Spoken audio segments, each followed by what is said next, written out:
Hi, I'm Anya, and this is my presentation on generativity.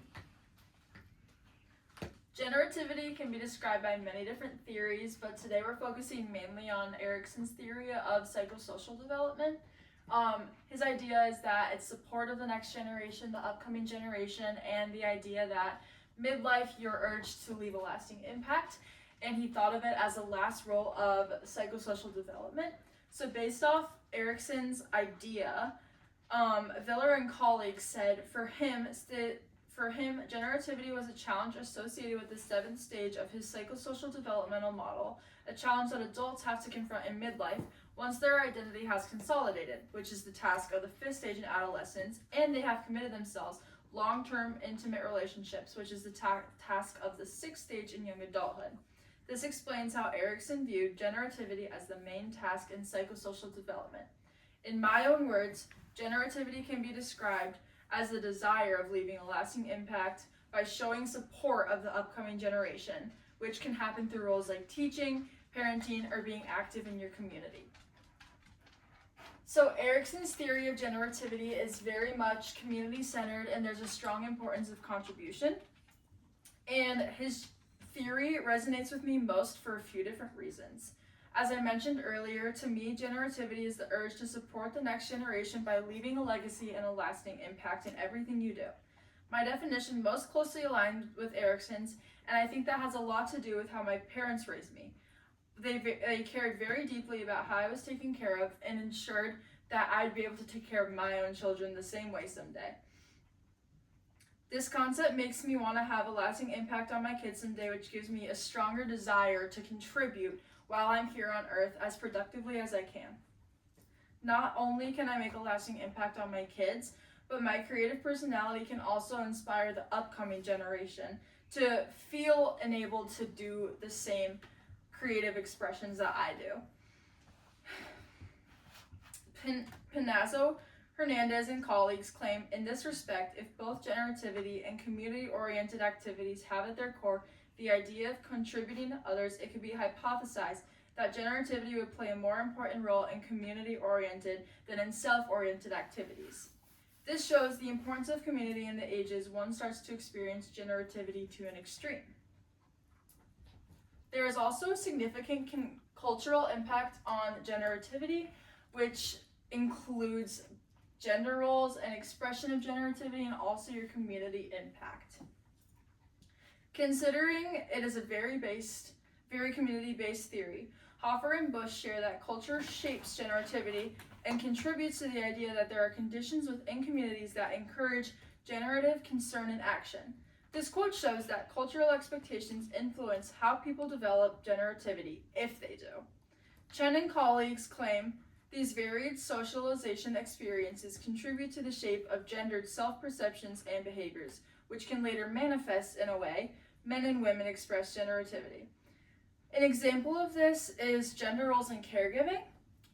The mother is the primary caregiver in America and a lot of countries, which may compel her to express her generativity in ways such as fundraising for families or taking care of family members, even ones that aren't hers, or mentoring siblings. Awesome. Generativity self-assessment. So I took the Loyola generativity scale, and upon receiving my results, I would like to further examine life experiences or activities that likely influence these outcomes. I received a score of 42, which is a fairly strong level of generativity for a 19-year-old. And this score may be influenced by life experiences and activities that I participate in, like dance and community and involvement in my church, because these activities allow me to encourage others strongly, and they also allow me the opportunity to leave a positive impact on the people in my environment. Personality also plays a big role in generativity. Traits like compassion and empathy, kindness, honesty, and loyalty. And if you're very outgoing and humorous, you have an increased desire of generativity or helping others. Consider Josh and Lou. It suggests that the capacity to influence and engage with others is crucial for generative behaviors. The prominence of social potency indicates that generativity is not merely about the desire to contribute, but also about having the social skills and confidence to enact that desire in meaningful ways. This suggests that traits of empathy and sociability are key aspects of generativity by having a strong, active support and guidance of others. Current generative activities I'm participating in, I am very supportive of all my friends. I've had a lot of friends get engaged recently, and I make sure they know that I'm very proud of them and excited to see where God takes them next. I'm very involved in my community. I try to attend church, not just on Sundays, and I also am very heavily involved as a dance minor in the dance department. This is me at one of my shows last semester.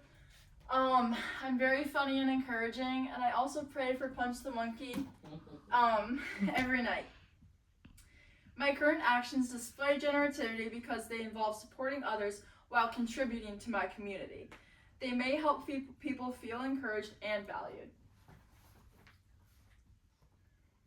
I strive to create an uplifting environment in the GCU dance department where others feel it's easy to connect with one another. I hope that by creating this impact, it lasts for classes to come and other students will feel compelled to express the same behaviors. One of the ways I do this is by expressing my humor.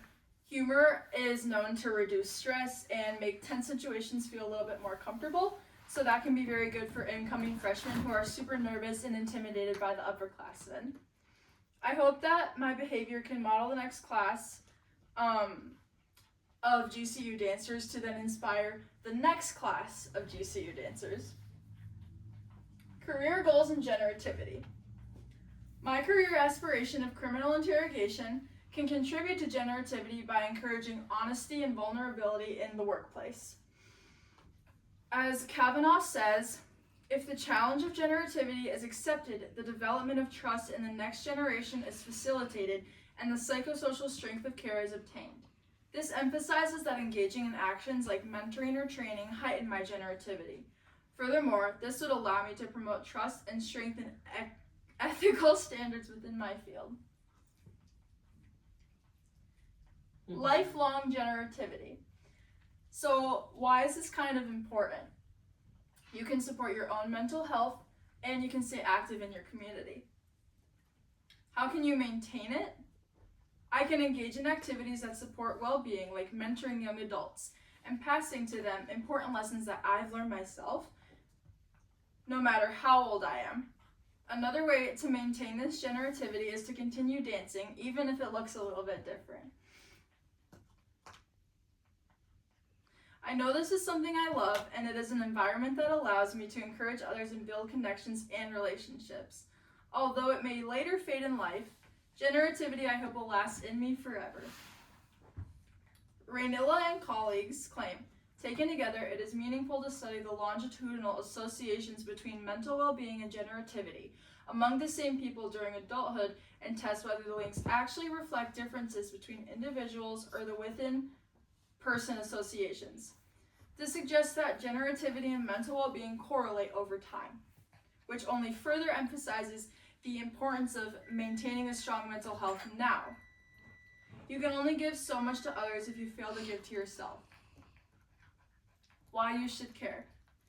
Personal fulfillment and understanding generativity leads to contributing to others, which ultimately gives you a sense of integrity in later life. To summarize, to be generative is to contribute to the well-being of others. Being able to encourage my friends and support them through hardships and celebrations provides a sense of purpose and fulfillment in my own heart and my own personal life. I know one day when my girls and I grow old, I will look back with pleasure rather than regret. So whether you listen meaningfully, remain positive, or make someone laugh, do it all out of the love of your heart and admiration for the generation to come. Thank you. Yay!